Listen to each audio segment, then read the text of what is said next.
hard work of our services staff who continue to be confronted by this awful pandemic, and the wonderful support that they are providing to our communities and providing the services. So my thanks to them continue.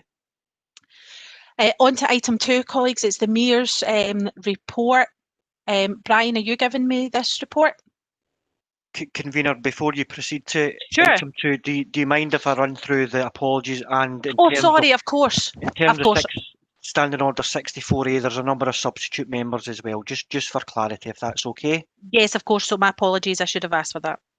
So colleagues, we've got apologies from Councillors Beveridge, Curry, Duffy, Graham, Kelly and Stokes.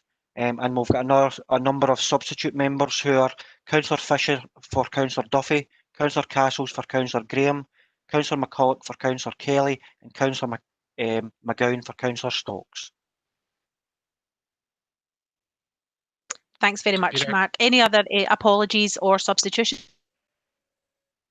I don't know if Councillor Valentine is going to come in, but I believe at some point Councillor Stubbs is to be substituted by Councillor Johnson, Councillor T. Johnson. At a midpoint of the committee? That wasn't the intention, but at this stage it's probably likely. Right, okie dokie. If we can carry on with business, I appreciate that folk have got diary challenges for later in the day, so we'll try and expedite where possible. But colleagues, if you have a comment or a question to ask, please do so. It's the Mayor's report, if you can go on to that. Thanks, Convener. Committee will note this is the first time this report has been brought to the committee in this format. Previously, the Mayor's and Saltire Performance Report was a joint report based on performance only. And the other information contained within this report, mainly the financial from Appendices 6 onwards in relation to the plan for North Lanarkshire, and the financial information went to a previous committee. So I'll try and stick to the salient points of the report, and happy to take any questions that we can answer through the committee. So this one is separate, and it only outlines Mayor's performance and the financial objective the company for the previous year. So, as everyone's aware, the Mayor's Management Committee manages the process and the governance and oversight at a strategic level, and the operational responsibility for the corporate maintenance service recently transferred to myself from asset and procurement to try and align it with the housing repairs. The corporate property repairs is of 12.5% of the overall business. If I take you to section 2 of the report, you'll see an explanation of what the appendices contain, i.e. Appendix 1 provides the year-to-date performance for 2021, and comparison figures are provided in Appendix 2 for the previous year, and emergency and non-emergency housing repairs are shown as Appendix 3. Appendix 4 again provides the data for the corporate performance in 1920. Emergency and non-emergency repairs for corporate are shown under Appendix 5, and further performance outcomes demonstrating when Mayors are supporting the plan for North Lanarkshire are under sections Appendix 6. 7, 8, 9 and 10 discuss the financial issues, and moving on to the performance. Sorry, 2.13 mentions that the first quarters of 2021 have been affected by COVID, as everyone is aware of, and housing, emergency repairs and legislative compliance works continued during the lockdown. However, all our non-emergency repairs were suspended in line with the Scottish Government guidance and commenced again on the 3rd of August. Some of the figures show a vast improvement, although it's welcomed. It's kind of been artificially improved as a result of COVID, and there's been more time to get through quicker, to respond to repairs quicker because of the resources that were available. And a return to business as usual will result in the performance going back to normal numbers as previously reported. So section 2.2 talks about the current timescale for completing emergencies for all 3 link contractors. The 3 link contractors being Mayors, Saltire and Walkers. So it's currently 3.101 hours in comparison to the Scottish regulator return of 4.3, the council in 1920. And Mayors year-to-date average timescales is 3.13 hours. The average for Scotland is 3.7. Timescale for completing non-emergency for all 3 link contractors is currently 2.97 days. In comparison to the regulator return again of 7 days, with the Scottish average being 6.5. Mayors average non-emergency timescales are 6.77. A full breakdown of the non-emergency repairs for all contractors, as well as Mayors only, is in Appendix 3. 2.23 noted the repairs carried out first time at 99.25%, in line with the Scottish average, compared to the Scottish average, sorry, of 91.9. Customer satisfaction levels are 96.42, and the report to the regulator was 97. The Scottish average is sitting at 91.3. Frontline resolutions and investigations, there's improvements in that as well. Taking you to 2.3 of the report, this is the first time we've reported, we've tried to bring the corporate property repairs. So the timescale for completing non-emergency, for emergencies, April to September is 7.56 hours. And this is new for this year, so we're working on that to improve that. And the timescale for non-emergency repairs is 13.99 days. Again, a full breakdown is included in Appendix 6. Section 4, there's quite a lot of detail in here about the financials, and I appreciate this is the first time it's came. So between Greg and myself, we'll be happy to take any questions that you may have in relation to this. So I think that's the report. Anybody quite happy to take questions from the floor? Thanks, Convener. Thanks very much, Brian. I appreciate that report. Alan Valentine, you've intimated a question. Chair, it's not a question, it's a compliment to mere staff on 2.2.2 and 2.2.3. The right first time and their customer satisfaction percentages are excellent. Thanks. I'm sure we'd all echo that. Thanks very much for those positive comments, Alan, much appreciated. Any other questions or comments, colleagues? Well, can we note this report as we're asked to in the recommendations? Thank you very much. Moving on to item 3 is the Saltire performance report. Brian, yourself. Thanks, Convener. Again, some of the information in this, especially under section 2, performance indicators and performance, is similar with subtle differences into the Mears one because it's collected as the 3 major contractors. So moving straight to the Saltire performance under 2.2. Timescale for completing emergency repairs year to date April is 3.01 hours in comparison to the Scottish regulator return of 4.13, and Saltire's performance is exactly 3 hours just now. Non-emergency repairs is currently 2.96 against 7 days for the regulator return, and against the Scottish average of 6.5. Saltire's non-emergency average year to date is 0.43 days. As I said earlier in the Mears report, it's been artificially improved by the COVID implications, and again, we expect a return to normal at some point in the future once business as normal fully kicks in. So other than that, there's appendices there, and I'm happy to take any questions from the committee in relation to the report. Thank you very much, Brian. No, I'm on. So Brian's had his report there. Any questions on item 3? Sorry, Alan Valentine, yourself. Thanks, Chair. 2.2.4 and 2.2.5, similar to Mears. Saltire's excellent first-time fixes and customer satisfaction levels. Thanks to staff of Saltire. Very happy to support those comments, Alan. The getting it right first time approach is definitely a successful way to go, and we appreciate staff's efforts in that. Thank you very much. Moving on to the tower. Sorry, can we just note the recommendations of that report, colleagues? Thank you very much. The tower update strategy. Convener, I think Councillor Weir was wanting to come in with a question. Apologies. My apologies, and you come.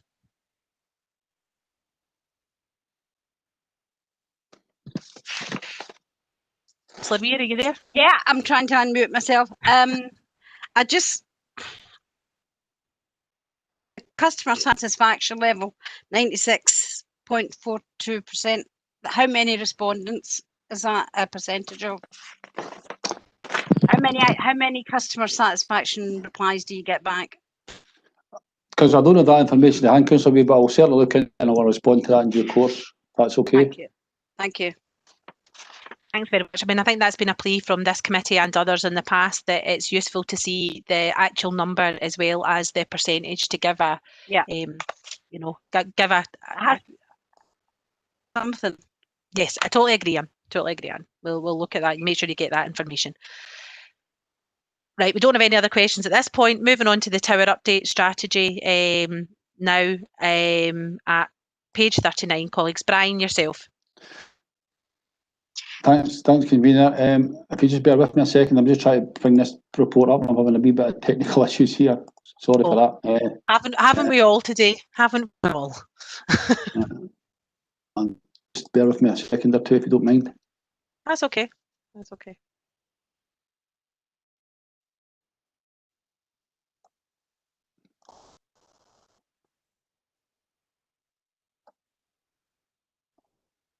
Nearly there.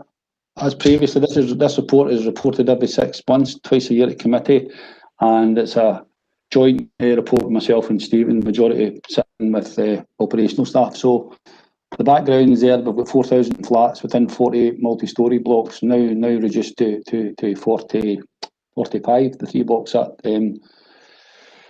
Whole Hills Village have now been demolished. So straight into the report, section 2, structural surveys, phase 3 of structural investigation and assessment are 97% complete. The reason that's not 100, which it should be, is due to the unavailability of void property, because we have to do some destructive testing in some of these houses to get our feel for what we're actually dealing with in terms of the full structure and how it was pulled together. So we're working in the background to keep that going. Ambition report is basically section 2.2, talks about the number of houses to be re-provisioned, and reports on the number that are empty to date, and how we're dealing with the owners. Stephen, I'm not too sure if Stephen wants to maybe mention any of that. And a contract to demolish Burnside Court and Coatbridge is due to commence in January 2021. And worthy of note is that we've with regards to the remaining tower blocks in phase 1 programme, phasing of the tower has been reviewed with a number of factors, including void issues, demand analysis, procurement, and influence the proposed running order. A committee asked to note that the proposal to bring forward the demolition of Corsington, Allen and Draffin to spring 2022, and the demolition of Jackson, Dunbeth and High Coats have now proposed to swap to 2023 in the spring. Part 2 of the demolition programme has currently been evaluated with the findings of the structural investigations, demand analysis and available housing, and a report we brought to a future committee for consideration by the elected members on the proposed phasing. The sprinkler programme, as everyone knows, we completed the pilot installation last year, and the next phase of that programme is progressing with the current award to a contractor to do the following towers in Motherwell, Burnside, Lodge and Doonside. The contractor is mobilising just now, and we're providing the no further impact of COVID. We expect to go on site shortly after Christmas, with the duration of the contract being 12 months. Fire stopping works in the door programme that Mears have been continuing to work through is back on track, and the programme is now 75% complete. Installation of smoke detectors to meet Scottish Government targets have also been progressing well, with 21 towers now complete. The major refurbishment in Coatbridge is back on site, and there's been some pauses here and there about COVID outbreaks, but we're managing it in line with the government guidance, and engagement continues with the tenants in relation to the COVID safety measures. Fire risk assessments, phase 2 of the fire risk assessment process has now commenced, and once the reports are received, officers will consider a recommendation for remedial action. Other than that, Stephen, if you have any comments, I'm happy to present the report and any questions. Take any questions. Thanks very much, Brian. Stephen, do you have anything further to add? Yeah, just at 2.2, as Brian said, 64%. Committee gave us approval for this massive project in May 2018. It was a 5-year project we were looking at, so 50% through, and we're actually 64% in terms of people moving out. So we're actually ahead of schedule, despite obviously the worldwide pandemic. We're actually ahead of schedule with the whole thing. The 4th block is actually going over at Burnside Court, you'll see in the report as well, and it'll start commencing. That's completely empty now as well, and the demolition of that will start in January. So if you look overall at the numbers, it's at 2.2. We're actually pretty much ahead of schedule everywhere, and it's actually going really, really well, a lot more smoothly than I've ever anticipated.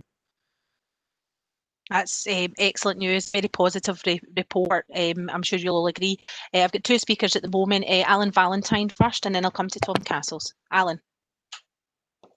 Thanks, Chair. 2.5, fire risk assessments, phase 2. Now, we've just done our progress in capital works with sprinklers, with alarms, with fire doors.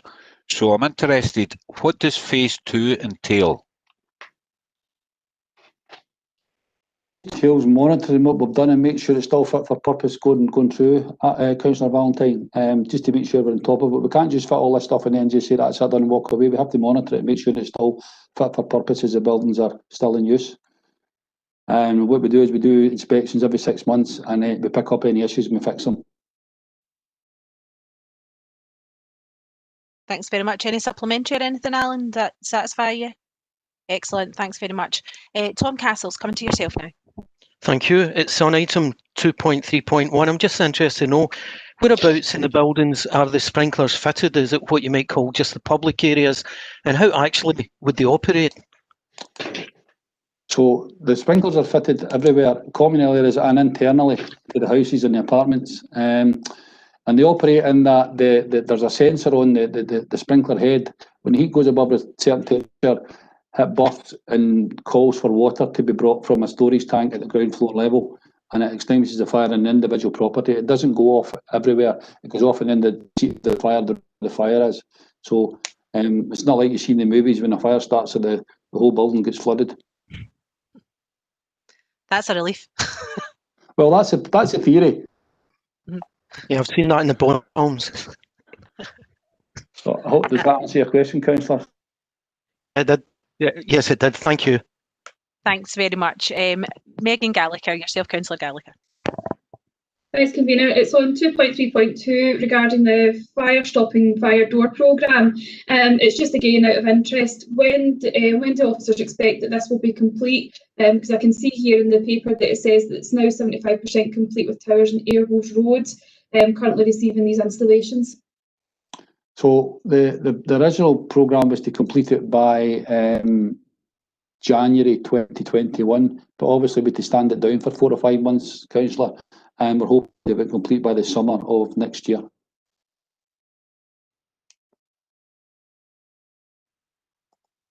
That satisfy you, Megan? Would you like a supplementary? Thanks, Convener. That's really useful. Again, it's just in case constituents ask us, we can now update them. Thank you. I think it's one of those things, if this can be expedited, of course, it will be. We're just trying to make up for that time where we couldn't do the work for COVID. So thanks to folks on that. I've got no further questions, so the recommendations are on page 39. Can I ask you to note the recommendations that are there, colleagues? Thank you very much. Moving on to item number 5, it's approval to commence procurement, and it's back to yourself, Brian. Thanks, Convener. This is a standard report we submit to committee from time to time to seek approval to commence a procurement. And in this instance, it's to carry out works to 54 Blackburn houses in Lomond Road and Dermot Drive and Coalbridge. So the report's there for is to bring them up to East 2032, as well as make them more environmentally and economically friendly and try and reduce the fuel poverty within the authority as well and within the authority people's bills. So I'm happy to take any questions. Thank you very much, Brian. Councillor Valentine, yourself. Chair, this is maybe a wee bit off the wall question, but since the housing grants for private sector taken away last year, we have in this report 54 out of 100 houses are council. So that's 46 owner-occupiers. What I'm going to ask is it possible to speak to the owner-occupiers, because obviously these are metal-clad houses, to see if they want to take part in this programme? Now, I'm not suggesting grants. I'm just suggesting that because of the age and the build of the houses, that the potential, there might be some of them with money in there that might be willing to take this, and also with the council's buyback programme ongoing, then it would obviously potentially help us if there was any buybacks coming on that if we had already, the refurbishments had already taken place in it. Thanks, Chair. Thanks very much for your question, Alan. Brian, you want to take this answer? Yeah. And I think Pam might want in as well. Happy to take that for the first part of it. Yes, Councillor, there is a possibility that we could engage with the owners. The they do understand that, as you rightly point out, that there are no grants no longer available. Grants are no longer available, and we go back to the owners if we can, and ask them if they want to participate and give them the costs and tell them basically if they want to participate, then obviously there'll be a formal process to go through to do that. I don't see any issue with asking the owners if they want to participate once we get the tenders returned and the prices known. Thanks very much for that. Any supplementary, Alan, or does that answer your question? Thanks very much. Any other questions or comments, colleagues? No. Can we approve the report and the recommendations on page 45? Thank you very much. Moving on to item 6, it's the new supply programme. It's the update and the progress in the programme of works. So Pam, can I come to you, please? Thanks, convener. Morning, just say everyone. Brian can put his mic on mute and get a breath now. It's your turn. Get a cup of tea. Morning, everyone. Yeah, this report's really just to update committee in terms of the progress with the delivery of the new supply programme. Although we do provide regular updates to committee, we probably haven't come back with an overall update in terms of the future targets. So the idea is that we set the targets at the moment, and then we'll come back on an annual basis with updates on the targets. As committee will remember, in May 2018, the target for the new supply programme was increased to 5,000 new homes by 2035.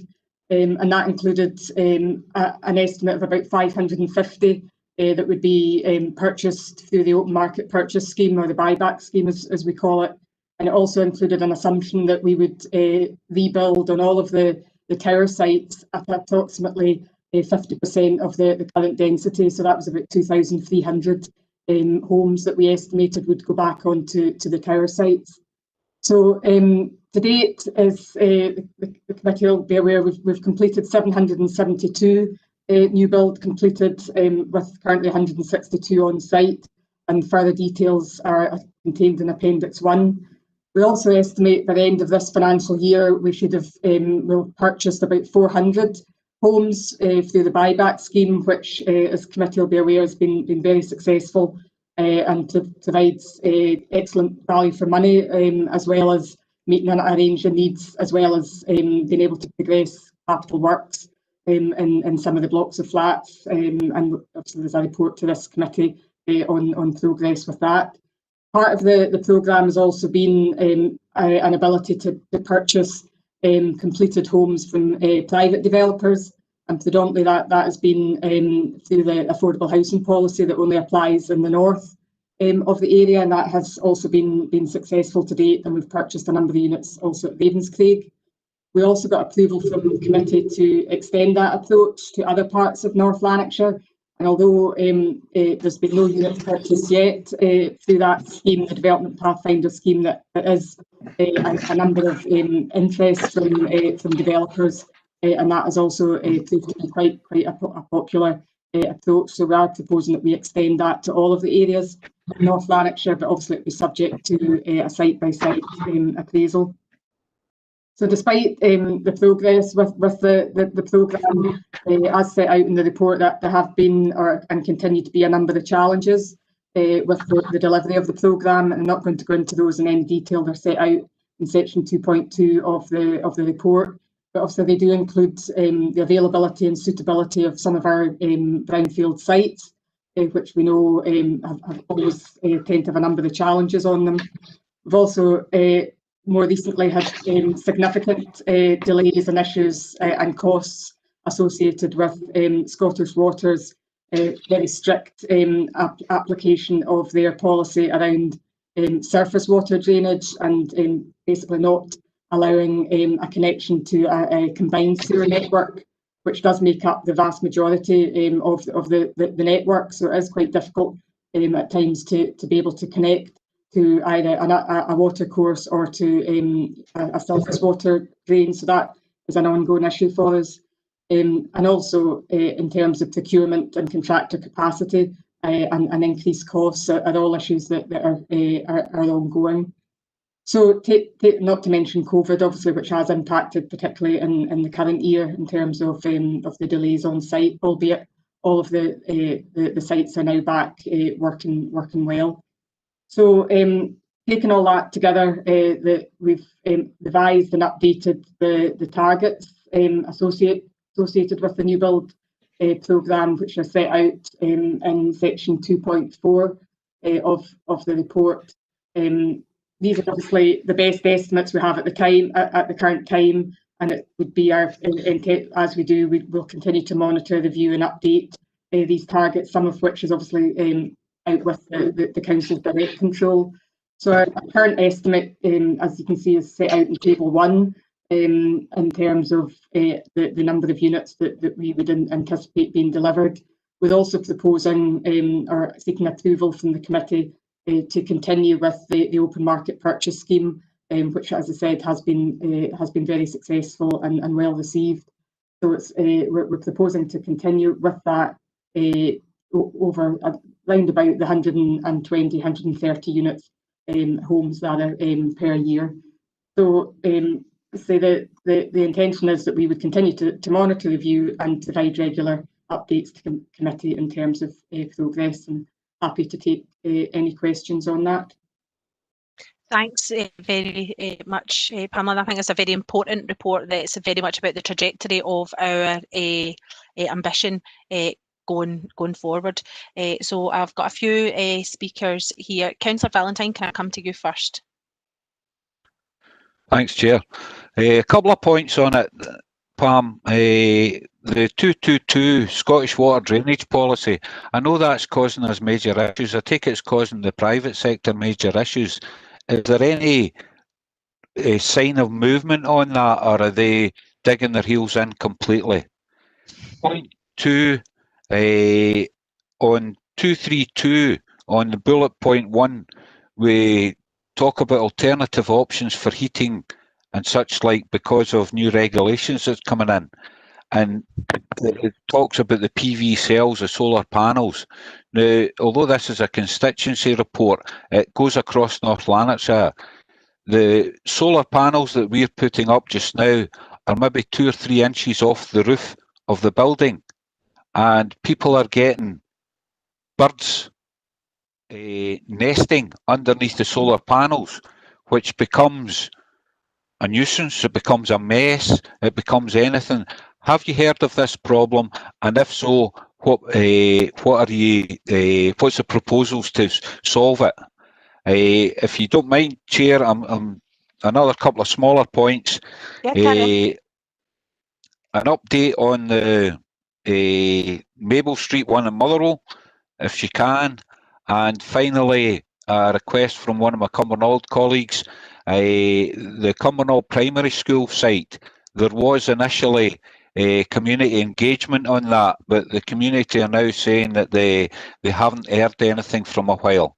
So could you maybe, sorry about the amount there, Chair, but if you could deal with those, Pamela, please. Okay, I'll try. And so in terms of Scottish Water, to be honest, there's been very little movement with Scottish Water. Tony, who's on the call this morning, and the team have been working very closely with Scottish Water, and the convener has also been involved, and we've tried to engage Scottish at the highest possible levels. And the bottom line is, I think they are very much sticking to their firm position, which I think we understand. I suppose we'd all understand the reasons for it. I think our issue with it has been that it came quite late in the day for some of the projects that were just about to, where we were just about to award contracts, or certainly at an advanced stage. And it did feel as if things were changed quite quickly at that point. So we are trying to find other solutions, which is more about trying to retain more of the water on site, and as I say, things that I know Phil Bryan with Horror in terms of potential future maintenance around grey water and different solutions, but that's what we have to do, and there is cost implications of that. The only positive there is the Scottish Government have indicated that we could seek additional grant funding, to hopefully cover some, if not all, of those costs. So the private sector, yes, I mean, the policy should be getting applied consistently everywhere. But I think that some of the private sector sites are obviously bigger sites, greenfield sites, and therefore maybe are able to spread costs over a larger number of units, or there's an easier solution for them. A lot of our sites being brownfield infill sites, it's much more challenging to find a nearby water course or another sewer that we can connect to. So it's an ongoing issue. In terms of the PV panels, again, I'll maybe we can come back, get the detail of that from you and come back to you with any potential options. I do know though that I know some of the earlier ones, as you say, the panels did sit off the roof. Some of the more recent developments, the panels are sort of sitting inset to the roof, which I think would avoid the issue that you're talking about. But I'll certainly ask Tony to get in touch with you to get further details on that. On Maple Street, as you see from the report, we have put that, I suppose, on hold at the moment. We're kind of conscious that it's difficult to progress things at the moment with with the club and given the current circumstances. We're continuing to work with them to try and seek some sort of solution for them to enable them to move off the site. But as you know, there's a number of challenges there, not least in terms of what availability there might be in terms of different options and their ability to pay, obviously pay rental and their financial position. So it's not, at the moment, Maple Street has been put back in the programme to try and move that forward. So there's no resolution there at the moment. And Cumbernauld Primary School, again, that's still a design development stage and looking at what the options are for that site.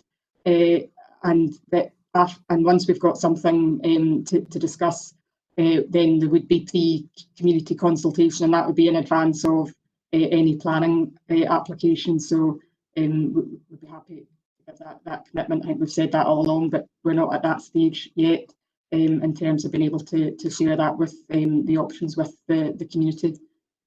I think that covers your points.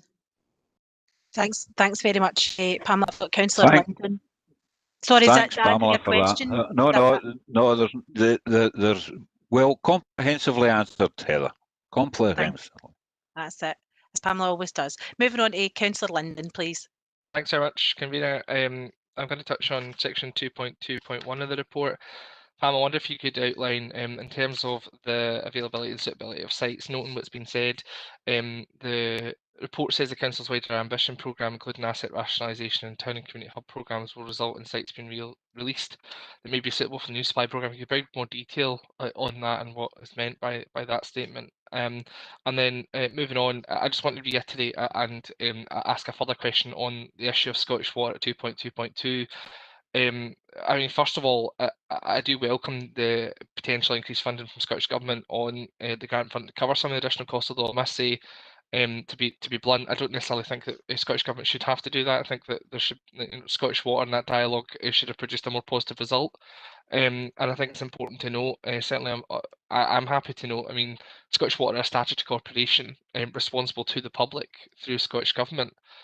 So hopefully we can refer them back to this committee and the fact that members are unhappy that the implementation so hard of this policy when that hasn't been the case in the past. And I just wondered a reiteration really of a question just to understand further specifically what dialogue has been had at a high level with Scottish Water and indeed my colleagues at Scottish Government to reiterate some of these points. And I noticed that it's not a North Lanarkshire specific issue, it's affecting local authorities right across Scotland, and clearly as part of our ambitious programme to build houses right across the country, and we'd want to ensure that we take away these barriers to delivering our ambitious house building programme. Thanks, Convener.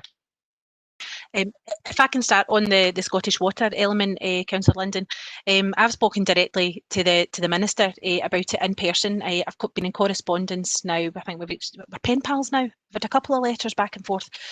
But it is not unique to ourselves as a local authority. It's been raised at the COSLA Housing Conveners Forum as well. And Pamela and Tony and the team have been engaging with a variety of officers there. I think we have spoken to just about everybody that we could have there, and I'm sure either Pamela or Tony will be happy to give more detail.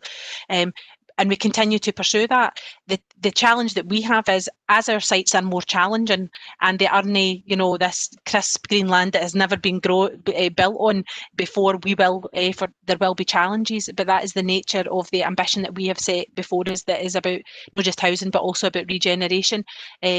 Because we're building on previous school sites, we're building on previous tower sites, we're building on previous semi-industrial land, things like that. That makes it harder.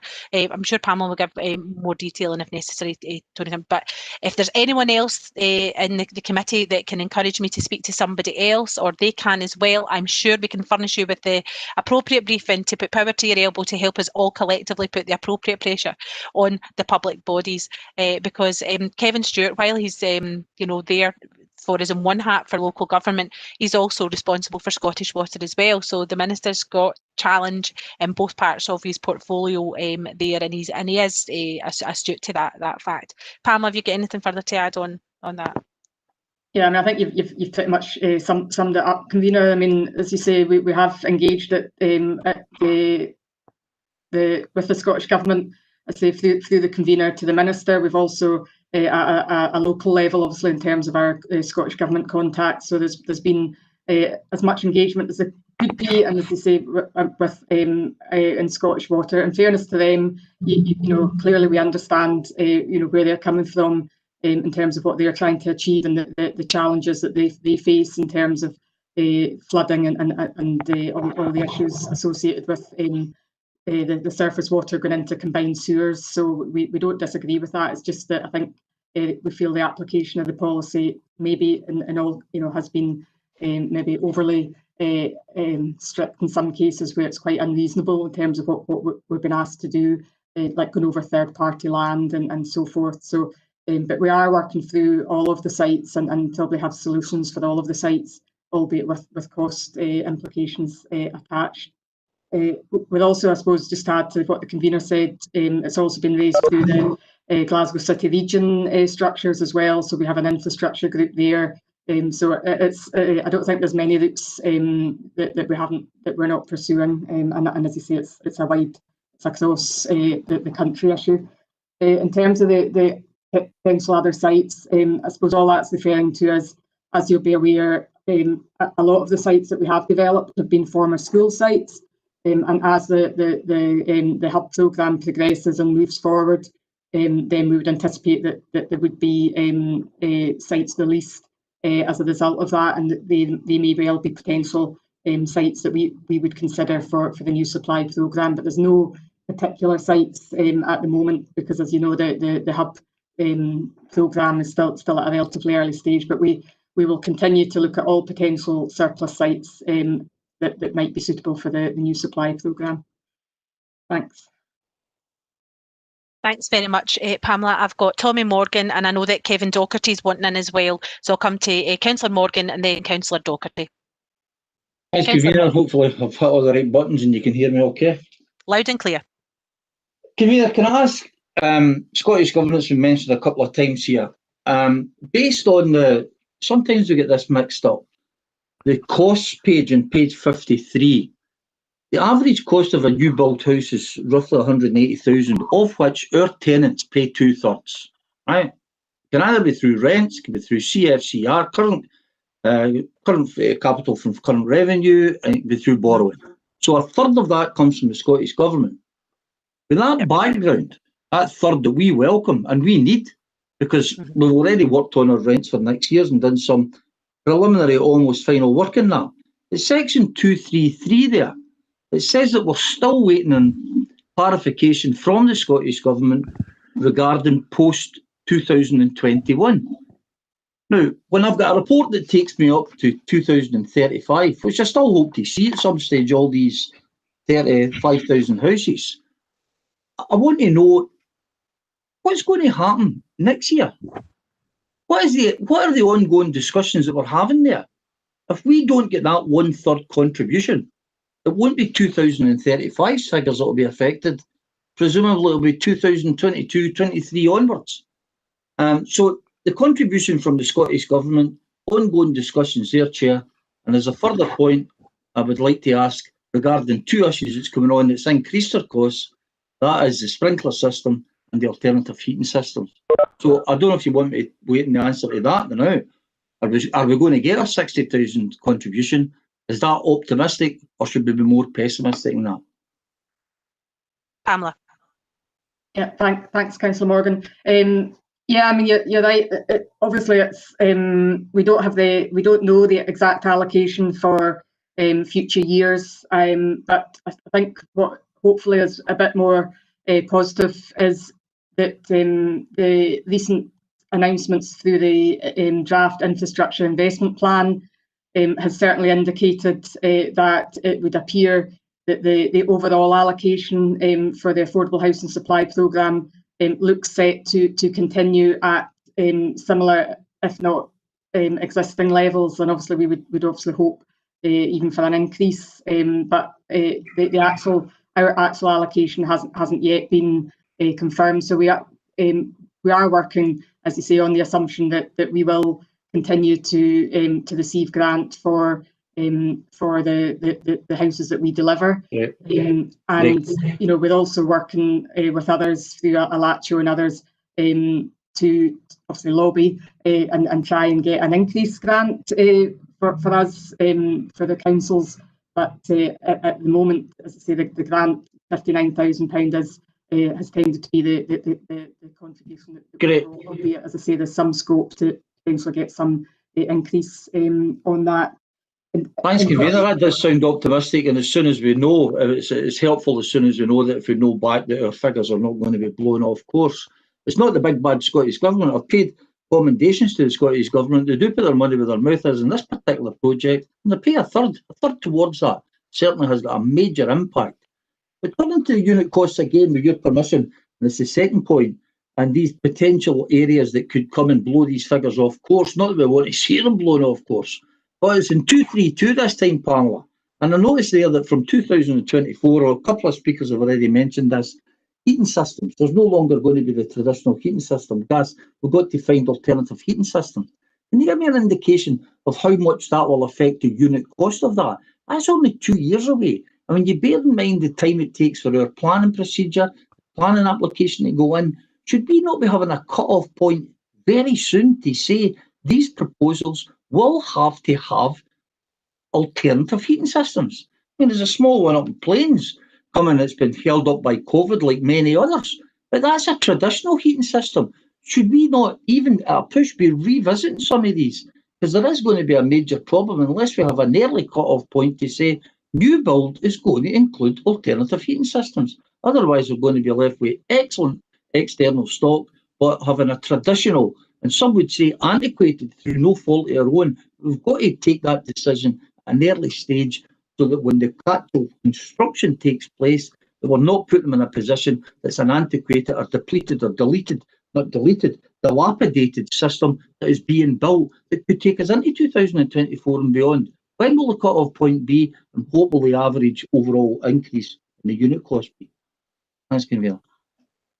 Yeah, I mean, that's an important point, because it is a major challenge that's going to be faced. I mean, first of all, I wouldn't agree that, you know, the central heating systems, the gas central heating systems that are going in just now will be obsolete or decrepit. I mean, No, really... I know that. I have one, but the legislation will dictate alternative systems. You know, I mean, no, and I do send my card back, Councillor Beard, and say well done. So I'm one of that 93% that sent back congratulations to my gas repairs. I know that, but what I'm saying is the legislation will dictate that we'll have to go for alternative systems. That's the point of the question. Yeah. So and I suppose the point being that once everybody has to do it, then you know, hopefully the costs will come down, because the alternative you know, heating options that we're looking at the moment, and there's some pilot projects that are going to be progressing is around the sort of air source heat pumps and those types of systems. So various you know, pilots are on the go and various options. But you're right. I mean, the overall cost is likely to go up. I don't have the exact. Well, we don't have the exact cost yet, because as I say, that's still to be worked through. But there will be an increase in cost to the programme as a result of that. So, you know, our view at the moment is that we continue to look at the options and do the pilots. We obviously need to work with Brian's team as well in terms of what because there's the future maintenance to consider as well as the upfront costs. And as I say, once everybody has to or is not allowed to put in new gas boilers because it's across the board, then as I say, we would anticipate the cost would come down. But until then, I say we would see no reason to stop installing gas boilers at the moment, because I say that there will continue to be gas boilers across all of our stock. So it's not that you won't be able to get get parts or maintain them. So we would continue to be installing gas boilers for the time being. But we'll certainly bring I'm back. just asking for the point. It will be the next administration that will deal with this, but there has to be a lead-in time. I mean, there's one there that I can identify in my own area where planning permission was given 2 years ago through no fault of the department, underground works, COVID and all the rest. We're 2 years down the line. So if you take on an average of 2 years from planning permission being given to completion of the site, that means that for 2024, we should really be taking a decision. It's maybe an early decision for the new administration or a late one for this administration, but we should be taking a decision that the new builds will incorporate the new heating systems. And we'd like to see how that would impact on overall unit costs, because it will have an impact on the overall programme. I would appreciate that, Convener. Yeah, and we will obviously bring back that detail to committee, but I'd say it's currently various options are being looked at, and there's pilot programmes underway. So it has been actively looked at the moment. Appreciate that. Thanks, Convener. And there will, of course, be papers to future committees, as Pamela says, but I've had multiple conversations with Brian and with Pamela about that. So as soon as we've got information, we will certainly bring that to committee. Councillor Docherty, yourself now. Thanks, Chair. Pamela, I wonder if you could give us a wee bit of information on the two builds going on in Bank Street and Co Bridge at the moment. A progress report on the Shark's Mouth project and an expected completion date for the flats down at the corner of Kirkwood Street and Bank Street. That's a private development. The one at Kirkwood and Bank Street? Kirkwood Street and Bank Street. That's a private development. It's a block of flats that's going up there. If we could get us maybe the expected completion date. Right. Is that the Clyde Valley one? I think it's the Clyde Valley one. I think is yours at the Shark's Mouth. Okay, I don't know that one, but I'll find out. But in terms of the Shark's Mouth and the Bank Street, obviously, as you say, that's the council project now. So the works are design works are progressing. And hope is, I think, that the demolition would start early next year. Maybe get Tony to confirm that.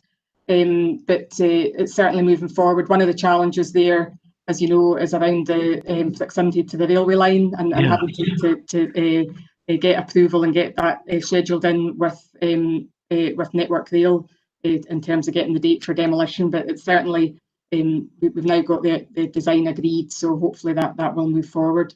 I don't know, Tony, if you know if you've got the date to hand for, or we can come back to Councillor Docherty on that. I can come back to Councillor Docherty with the exact dates, Pam, but yeah, we had the pre-start with the demolition contractor last week, and they're in talks with Network Rail. They'd originally tried to do it, the partial demolition that's close to the railway pre-Christmas, but Network Rail has told them that the closure would have to be post-Christmas now, so it'd be just into the new year. It's got to do with dates when they can close the line for where they're doing repairs on the line as well to allow us to work so close to it. So we're working very closely with them, but I can get you those details, no problem. Thanks very much. And colleagues, if there's questions regarding any particular site, please feel free to contact the team at any time to get those questions answered, so that you have that information at your fingertips to share with your constituents as questions arise.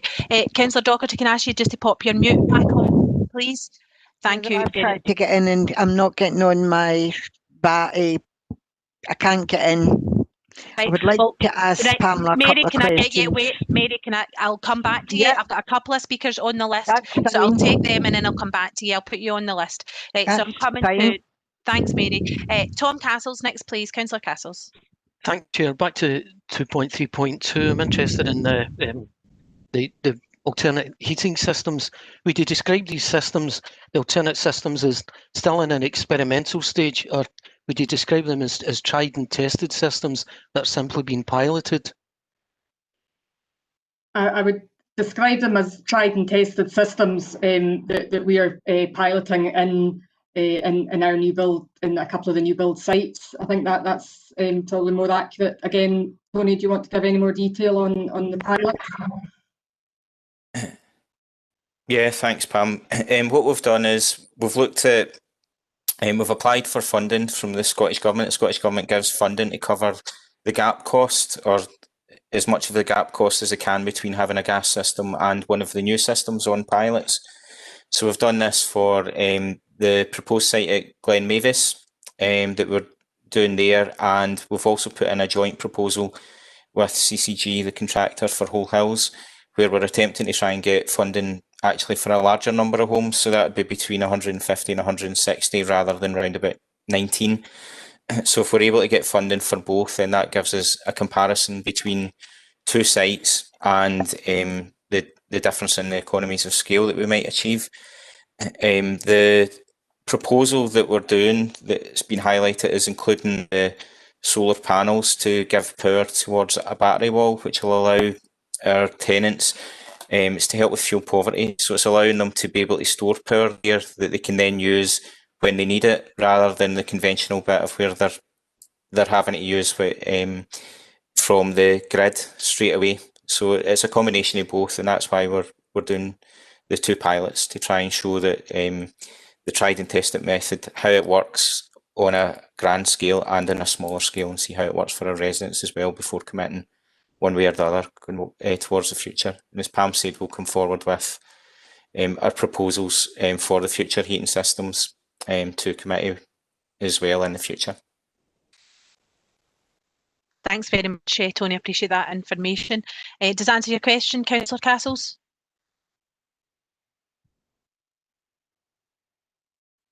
Tom, anything further?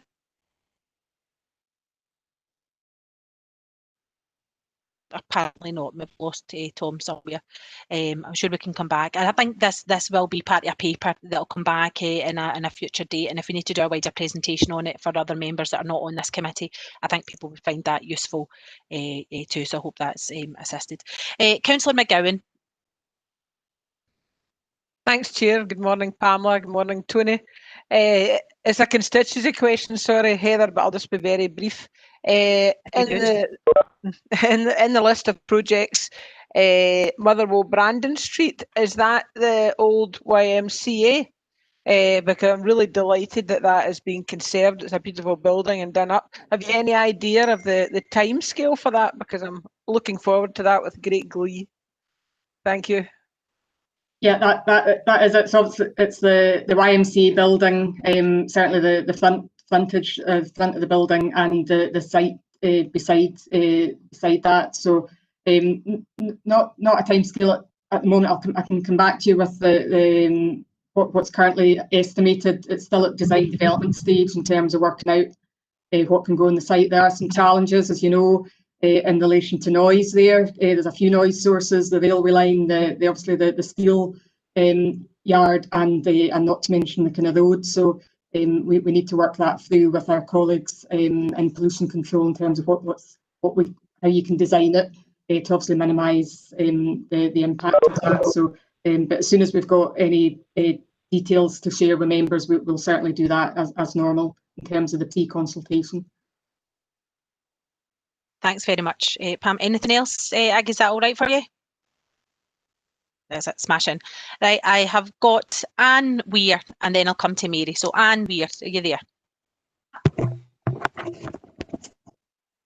Hi, can I just get some clarification, Pamela, on 2.3.2? Even though it says in 4 years' time, new built homes cannot be powered by gas, you're still going to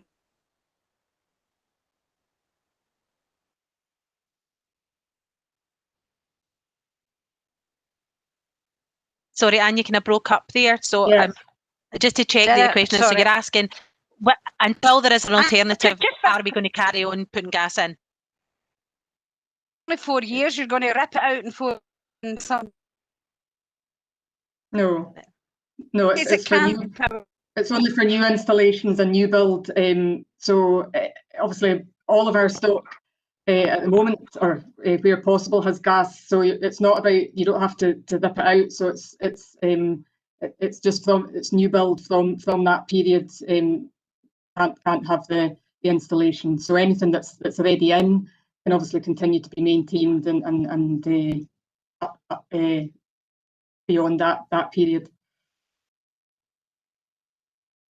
But that would be something I think a future committee would need to consider in the future, that what capital investment would be put into, then look at the substantial capital investment that would look across all of our, sort of 37,000 properties to put in whatever new alternative heating system that would be. So that will be a decision in the future when there's been much piloting and testing done, not only new properties but also in those established stock as well. So hopefully that will bring you comfort, and so it's not just maintaining a reliance on fossil, but pursuing alternative to that when we can. Councillor Goodley, thanks for your patience. It's your turn. No bother, Heather, thank you. Pamela, I just want to know, reverting back to the buyback scheme, is there certain areas that we do not buy back? No, there's no areas that we wouldn't buy. What happens, we don't, anything that if somebody comes forward with a property, then that's obviously there's consultation with the area office in terms of whether there's a need and demand for that particular property, and we also consult with Brian's team in terms of are they happy to have that particular property within the stock in terms of any future issues. So it's not limited to particular areas, no. That was what I wanted to know. Thank you. There is a criteria for it, Mary, so we can get that sent to you just so that you can be aware of it. Got a couple of more questions coming in. Councillor Goldie. Thanks, Chair. It's just we're talking about alternative heating schemes. I realise that the environment and transportation, we're looking at using our parks for generating electricity, or generating heat sources and whatever. I take it will be a liaising alongside them. I know that certainly a few constituents of mine over the last wee while have gone for ground source heating, and I think the council has been innovative in the past because of I think the time capsule is powered by a ground source heating system. So it's just to see, will we be liaising across the departments, keeping our eye on the park power? I think it's water source heat, I think they'll be using, but we also had an interesting thing on the methane produced on the landfill site, which obviously won't be a tremendous amount of energy produced, but it's just to make sure that we are keeping in touch across all the departments on the positive developments. Thanks, Billy. Pamela, do you have a response to? Yeah, just obviously, yeah. I mean, that is something that we have a council. There's a corporate group that liaises on all of these areas. So we will be making sure that we keep in touch with them, and I think it is easier where we've maybe got bigger sites. That you can maybe look at some of the other options on the bigger sites. But yeah, plenty of consultation and dialogue ongoing across the council and elsewhere. Absolutely. So we'll keep folk connected to that information as we progress. Councillor Burgess, yourself. Thank you, Convener. It's much the same as Councillor Goldie, but can I ask Pamela, do we know how many companies are involved in the storage of electricity now? And are we speaking to any of them, 1, 2, 3? I don't know how many are in the marketplace, but are we looking at companies who are already supplying storage heaters? Or storage electricity, sorry. We don't want to go back to storage heaters. Yeah, I mean, I think there's obviously, particularly through the contractors as well, because they obviously have, are in touch with all of the latest technology and suppliers. So yeah, I think it's fair to say that we're tapping into whatever is available in terms of the options that are out there. So yeah, we're definitely looking at all options. That's fine, thank you. I've seen a few exciting, homes So yeah, it'd be great to see something like that coming on stream quickly. Thank you.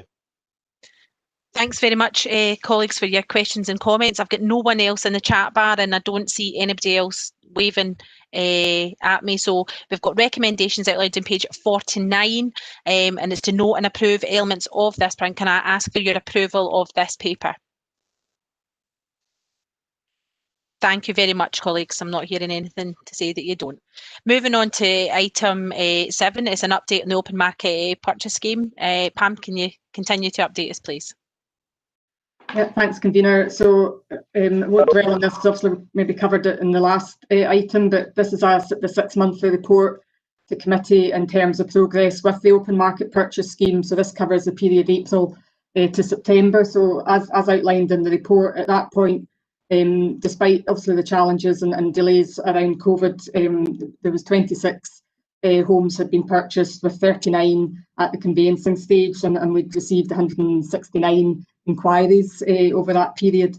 So just an update for committee, as of the current position, we've now purchased 53 homes with 35 at conveyancing with legal, and another 81 that are out for survey with our estates team. So we still anticipate that hopefully we will be on track, certainly to complete around the 130 again in terms of the number of purchases completed.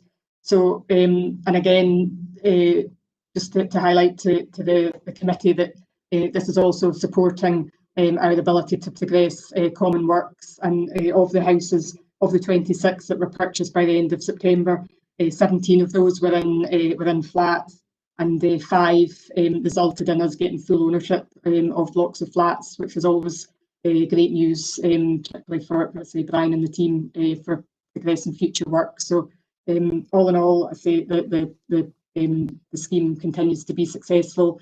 It continues to represent good value for money, we believe, in terms of the purchase price and repairs costs, and it helps bring properties up to modern day standards, including the energy efficiency standards. So hopefully it's continued to be successful. Thanks very much, Pamela. A positive report. Is there any questions on this? I'm not seeing any on the chat bar. Very positive and welcome report. I'm sure you'll agree, colleagues. Nothing there, so can we note the report as we're asked to in the recommendations at page 59. Moving on to the new supply future sites, continuing with yourself, Pamela. Yeah, so just to continue on the theme, so as committee be aware that we bring sites to the committee for approval that we want to include within the programme.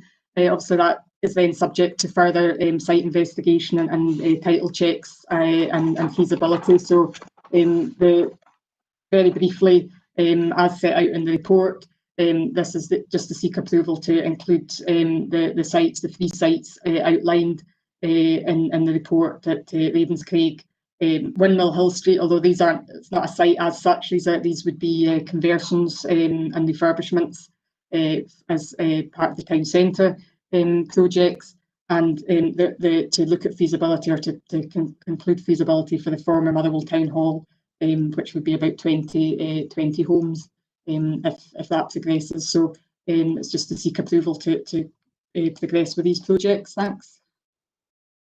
Thanks, Pamela. Another positive report. Councillor Valentine. Chair, thanks. It's just on the site in Ravenscraig. Do we own it, or are we having to purchase it? We would be purchasing it. We don't own it at the moment, no.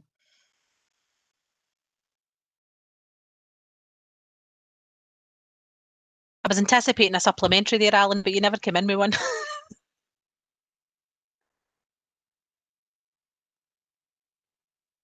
Councillor Valentine, are you there? Or have I lost you? Giving you the thumbs up, convener. Okay, smashing. I couldn't see him in the picture there, he disappeared. The joys of a screen. I much prefer seeing you all in person, folks, I have to say. I really do. So thanks very much for that. Any other questions on this positive paper? Can we agree the recommendations that are before us?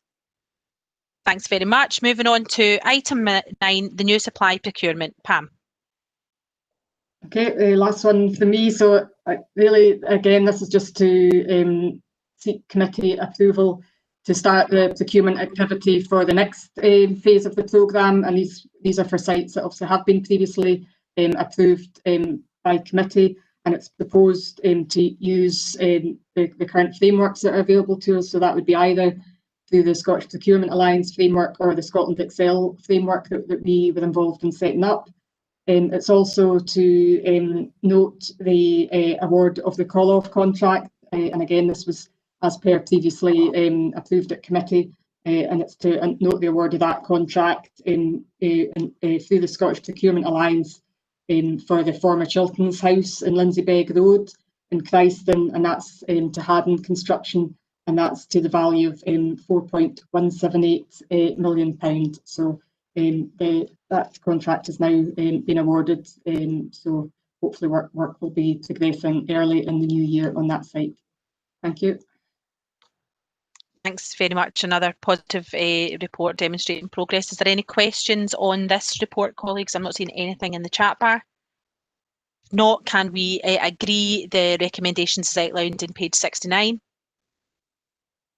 Thank you very much, colleagues. Moving on to item 10, going to Stephen. Now it's Pam's turn to have a glass of water or a cup of tea.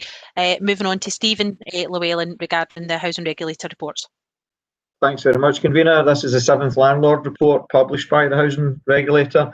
Publication of the report by the Scottish Government is normally due at the end of August every year. It was delayed until the end of October because of the pandemic. The original timescale for housing authorities to complete our performance return to the regulator is May, the end of May each year. That timescale was extended to the 31st of July to allow every authority to get their information in. Just to point out, we were one of only 4 local authorities who actually complied with the original timescale of May. A few highlights in the report. It's an annual report we bring to committee. A few highlights: the average rent continues to be significantly lower than the Scottish average. Our tenant satisfaction remains consistently high. SHQS and right first time continue to be better than the Scottish average as well. Time to complete repairs has improved from last year. Our collection levels, if you remember, when it was on committee last year, collection levels 97.5%, one of the lowest performing authorities, and a lot of that last year was to do with the significant numbers of people who moved across to universal credit. You'll see from this return, we actually collected 100.5%. Anybody wondering why you can collect over 100% in a year? That's because that's some of the arrears from the previous years we collected. So we're probably one of the top performing authorities this year in terms of our rent collection, and that's continued in terms of overall rent arrears figures continue to be really sustainable. We worried at the start of the health emergency what would happen with there. We're going to come on later on in terms of Universal Credit Fund and the positive impact, but I think I should point out that in terms of rent collection levels, it's excellent considering the situation we're in. Void rent loss figures have improved again from last year, which again means more money in terms of housing revenue account, and turnaround time for voids are one of the best as well across Scotland. Just to highlight in the report, you'll see the figures actually in brackets. I don't think we probably made it clear in the report, but at some of the points you've got the figures in brackets. The figures in brackets are actually last year's figures, so it's just to give you the comparison. So if you look at 2.4 in relation to repairs, performance 4.3 hours this year, last year's was 4.4. So just to make it clear, the figures in brackets were actually last year. So it's showing you in terms of the comparative data and almost every single indicator, we've actually improved from the previous year. And happy to take any questions, Convener. Thanks very much, Stephen. An immensely positive and important report, as you say, an annual report that comes to us. Any questions or comments, colleagues, on this?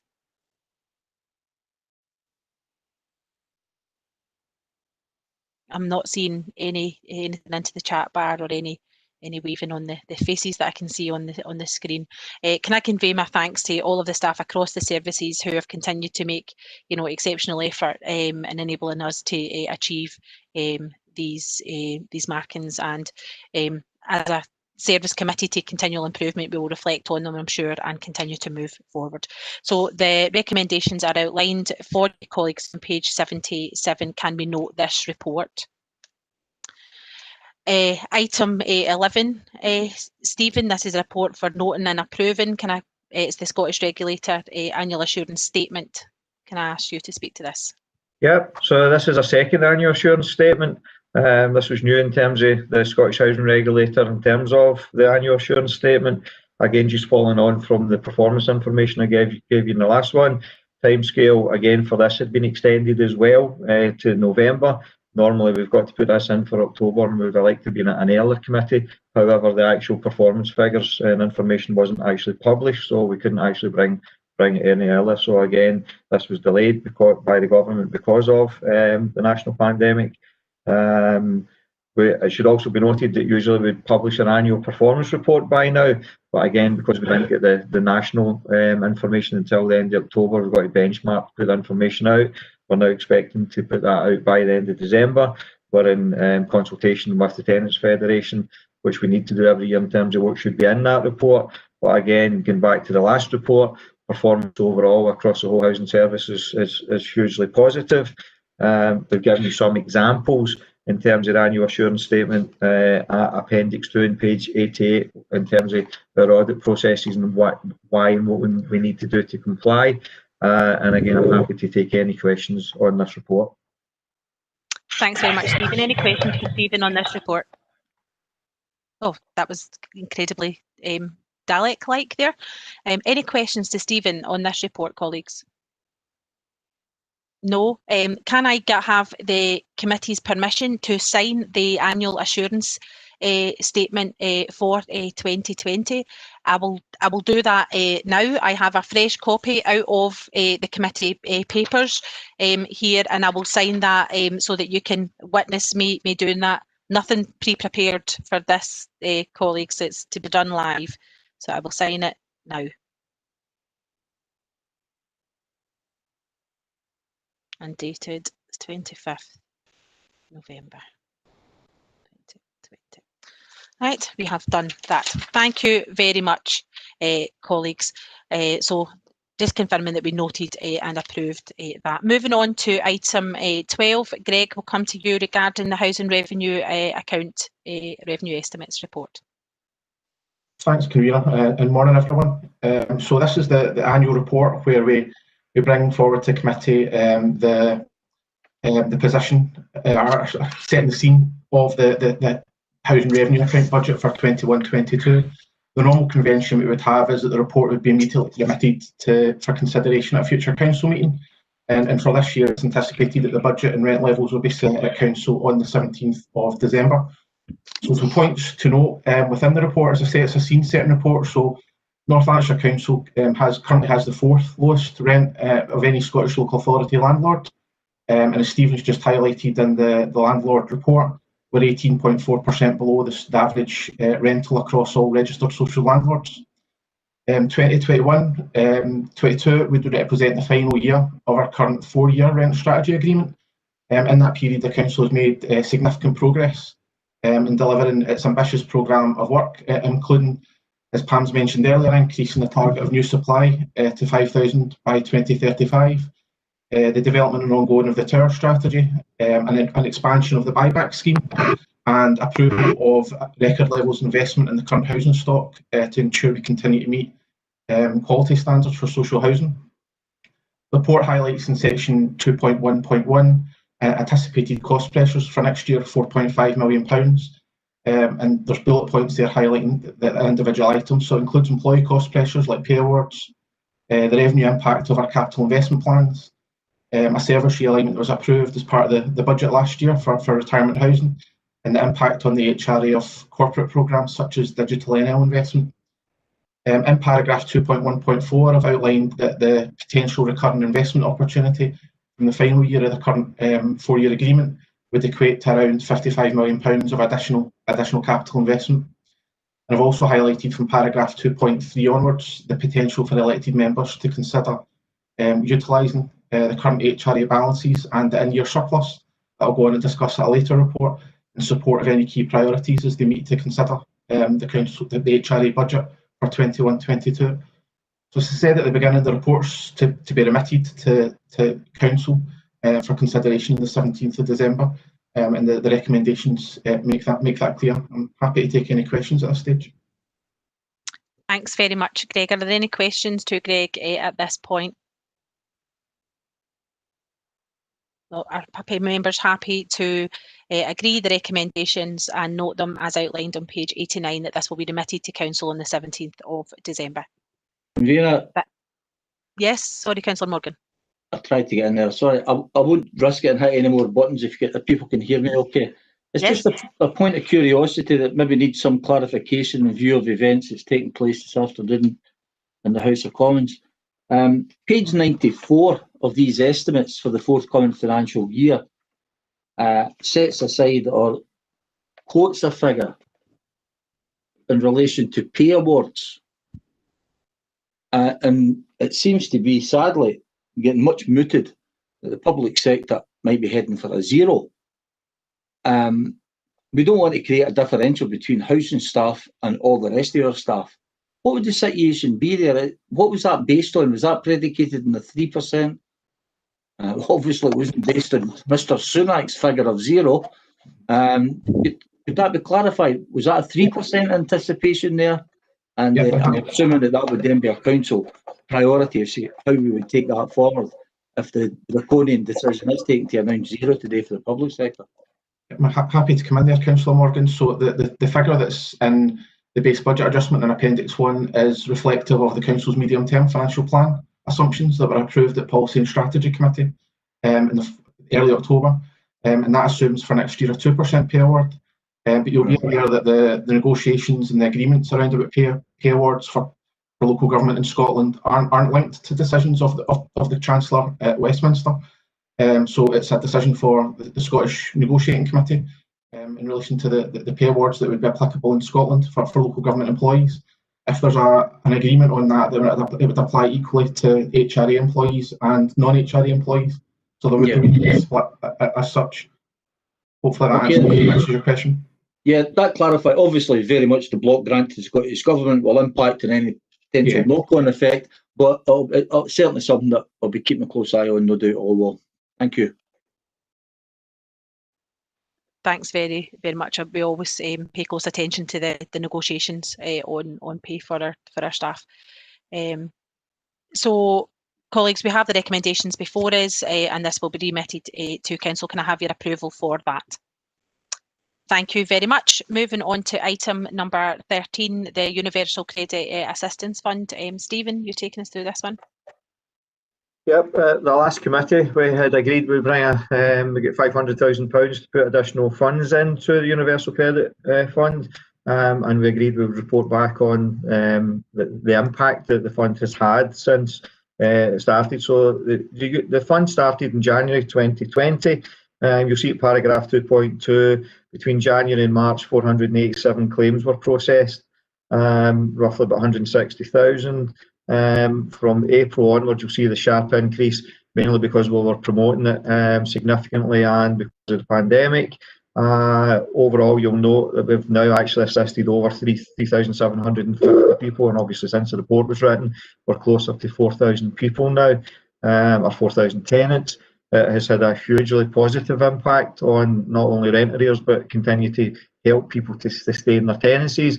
There is an embargo on just now in terms of us taking any legal action in terms of rent arrears just now, but anyone we've been in touch with, irrespective of what action we would be looking to take, it's about supporting people, and people have been hugely positive and said how this has really assisted them. It's taken the pressure off them financially, so it's been really, really well received.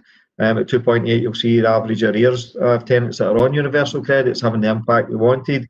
69% previously of people on universal credit were in rent arrears, now down to 55%. So all the indicators are going in the right direction. More tenancies are being sustained. Rent arrears are certainly falling. The 5-week that we built in is helping people. If anything, obviously demand has increased because of the number of unemployment across North Lanarkshire has doubled since March. Hence the reason we needed more in the fund. We continue to maximise people's incomes as well, but you'll see from the report, the one figure that's probably not in the report is actually over 9,000 people, or 9,000 tenants now that are on universal credit, and as I say, rent arrears for that, it's 55% out of the 9,000. So it's been really, really positive. And again, happy to take any questions. Thank you very much, Stephen. I'm sure we will all agree this has been an exceptionally important policy decision by this committee to create this fund. And it's not just helped folk financially. I genuinely believe, having spoken to tenants who have been in receipt, it's helped their mental health and well-being. Absolutely has. There's people who could feel themselves moving towards a precipice, like a tipping point of pressure in their life, and having a fund like this has been able to take away some of that pressure, and that can only be a good thing. So it is about supporting our tenants first and foremost. Any questions, colleagues, on this report? Councillor Goldie. It's just really a comment, and not only that allows us to kind of programme. I couldn't agree with you more, Willie. It's about making sure that we're an enabling landlord as well. How do we support people through the challenge? Because the devastating delay in the processing of that benefit entitlement is just causing folks such hardship, and we've really stepped in to that using the powers and the resources that we have to do that. And I'm sure we'll talk a bit more about this in the coming weeks and months. Colleagues, any other comments, or can we note the report as we have it? Thank you. We will note that report, colleagues. Moving on to item 14A, which is the Housing Revenue Monitoring report. Going to yourself, Greg. Thanks, Convener. So this is a report up to period 7, which takes us to mid-October. And at this stage in the financial year, the service is anticipating an outturn underspend and surplus of £7.8 million. And as I reported at the last committee, the largest part of that anticipated surplus relates to the impact of the coronavirus pandemic, which is outlined in Appendix 3. That appendix shows a significant underspend of over £5 million within housing repairs, with the service and its partners only being able to undertake emergency works during the height of the pandemic and the lockdown restrictions. That significant drop in activity levels over the first 3 or 4 months of the financial year has meant that we've led to this significant underspend. There's also a risk which is not highlighted in the report because at the time we prepared it we weren't sure what level we'd move to, but now that we've moved into level 4, there's a risk that underspend could rise, but the service will continue to liaise with its partners throughout the remainder of the financial year to complete as many works as possible. Some of that repairs underspend will be offset by a number of cost pressures associated with COVID-19.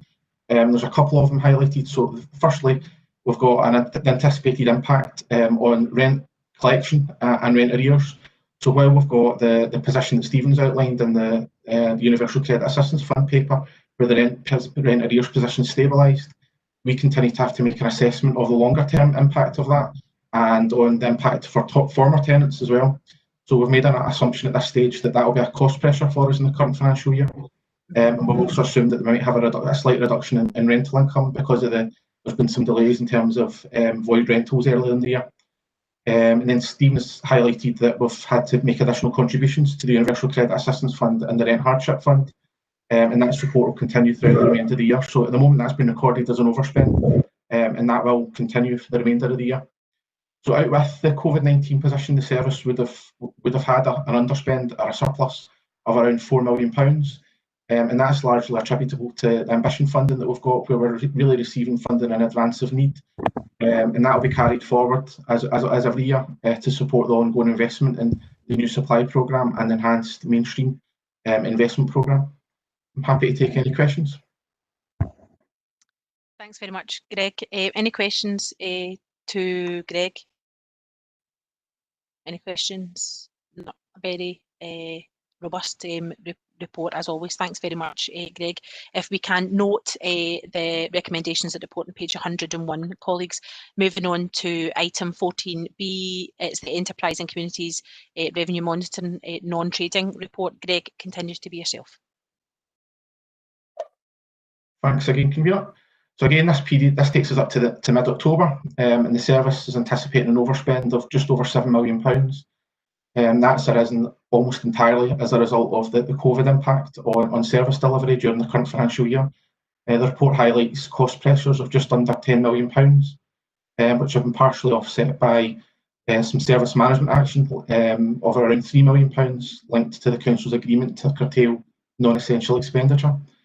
The report highlights a number of cost pressures that have been out with the Council's control or out with the Services control in relation to COVID, and the biggest element of that relates to loss of income linked to lockdown restrictions.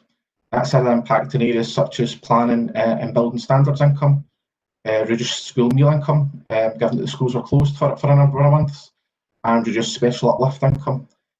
These continue to be risks associated with service delivery in the current year and as we head into the months. And obviously we've moved into level 4 as well, and that will be required to be monitored closely throughout the remainder of the financial year. We've also had a number of additional costs associated with our response to the pandemic in areas such as ensuring that we've got proper hygiene measures in place across our estate, increased staffing requirements in areas like fleet and additional cleaning in schools, and support for our community hub programme earlier on in the lockdown and through the summer.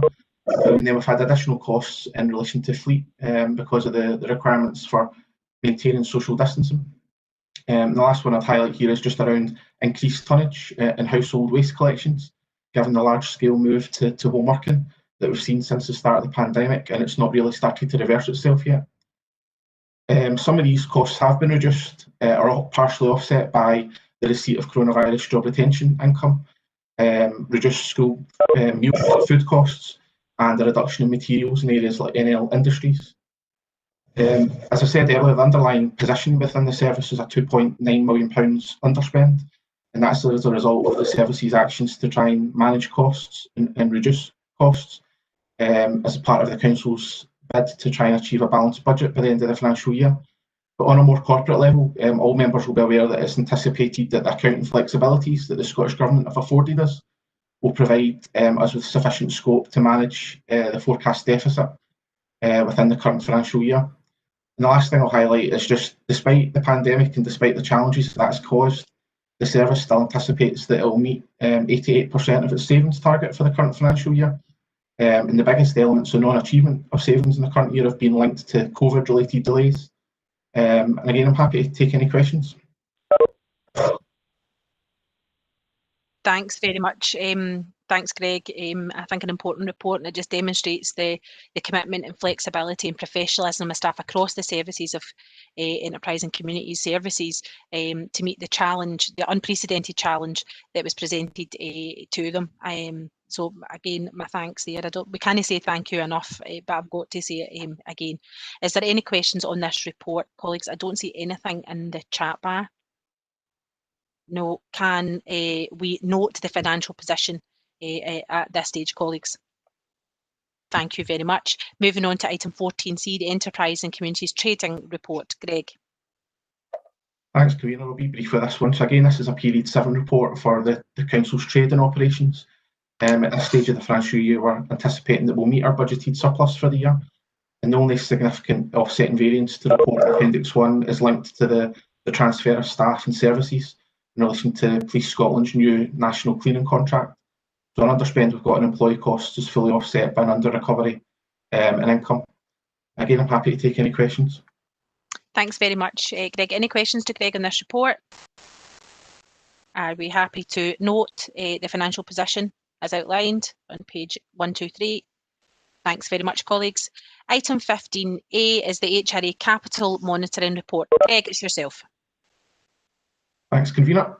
So this report again takes us up to mid-October, and at this stage of the financial year we're anticipating an underspend in the mainstream programme of £18.7 million, and similar to the position that I presented earlier in relation to the repairs programme within the current financial year, the COVID-19 impact in the lockdown and then the continuing restrictions has had a significant impact on the service's ability to complete its capital programme in the current year.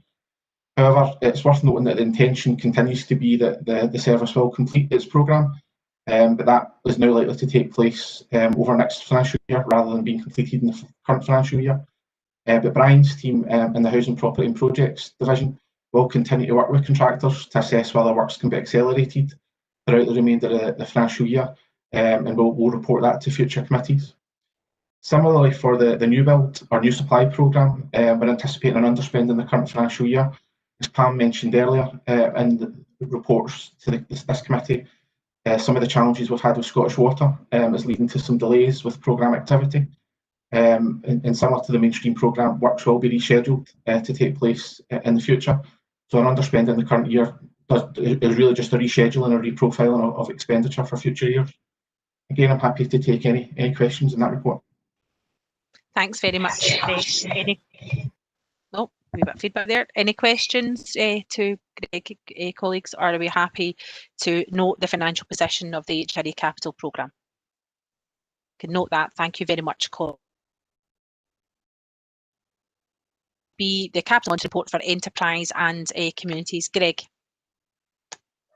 Last one from me, thanks, Convener. So, in keeping with the Council's decision to curtail all non-essential expenditure, the Strategic Capital Delivery Group concluded a review of its current year programme in July. That review identified the programmes that were legally committed, essential and deliverable in the current financial year. So the programme that we've now got has been realigned to reflect that decision. And as a result, we're continuing to report a break-even position as anticipated for the financial year end. However, we are highlighting in the report a number of underlying and offsetting variances. A number of them are linked to areas that are grant funded, externally grant funded, like the Vacant and Derelict Land Fund, and where we've received funding from Sustrans and SEPA, where the delivery of grant funding and the ability for us to step up activity means that the programme will now slip to the new financial year. But we've also got some variances in areas like asset and procurement solutions linked to COVID-19 impacts, where works weren't able to take place in relation to the original programme. But the service has proactively managed that position throughout the year by accelerating other works to ensure that full spend is achieved by the financial year end. Again, I'm happy to take any questions. Thanks very much, Greg. Again, real flexibility being demonstrated across the services here to keep us on track in spite of a moving landscape around us. Any questions, colleagues? Councillor Morgan, see you there.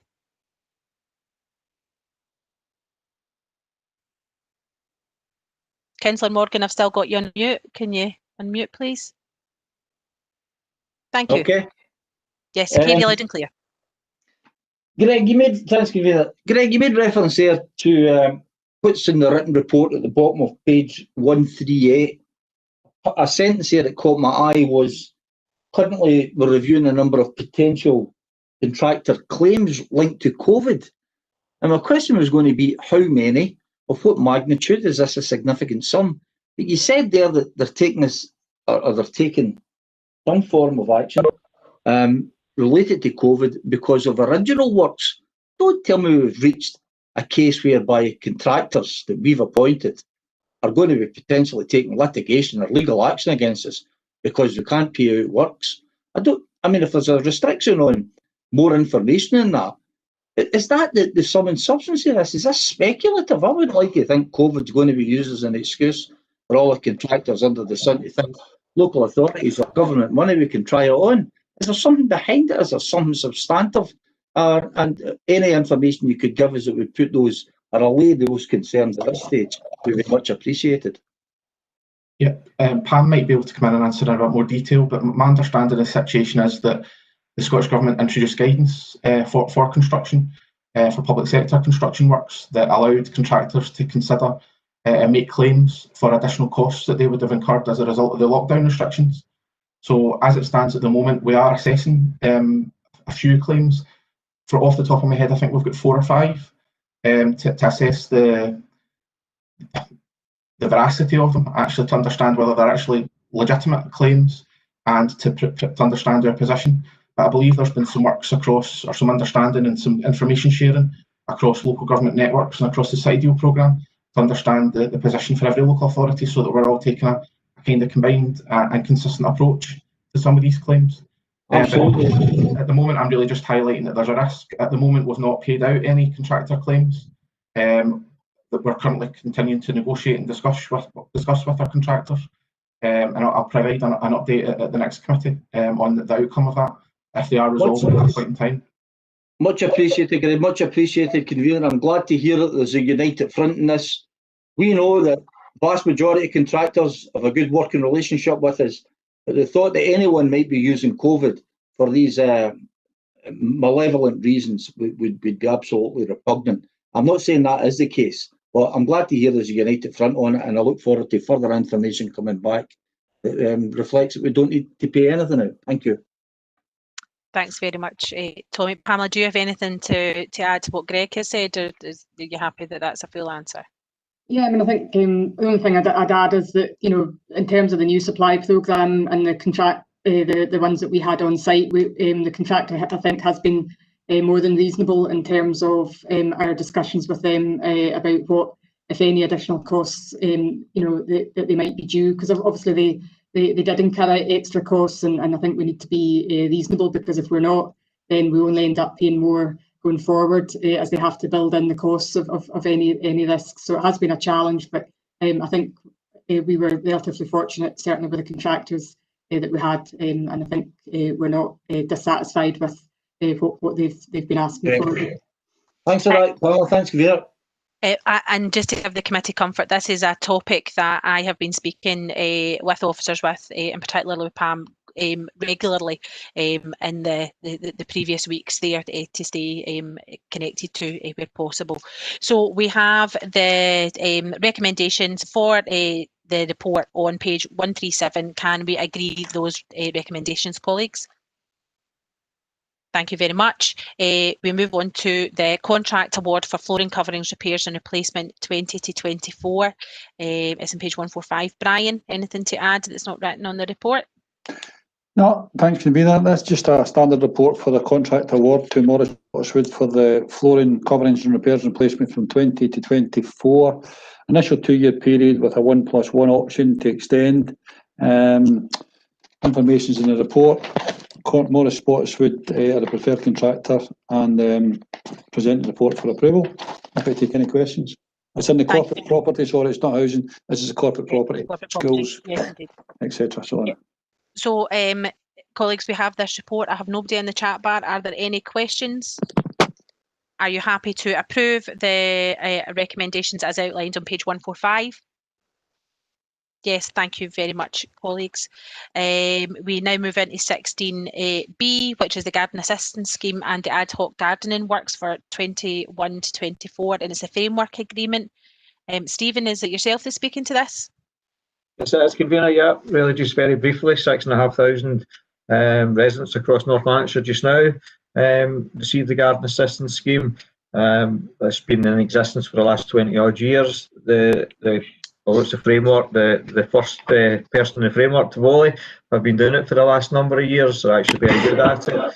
And for the lot 3, the ad hoc gardens, it's an X, which is, if you look in the papers as well, is a local company who would put a short contract out for 9 months last year. Was approved at committee. We wanted the 2 contracts to be running in parallel. There was different timescales for them, so hence the reason it was a shorter contract. The information's in the papers, and I'm happy to take any questions. Thanks very much, colleagues. I don't see any questions in the chat bar. Can we agree the recommendations of the report and approving these contracts? Thank you very much, colleagues. I appreciate that.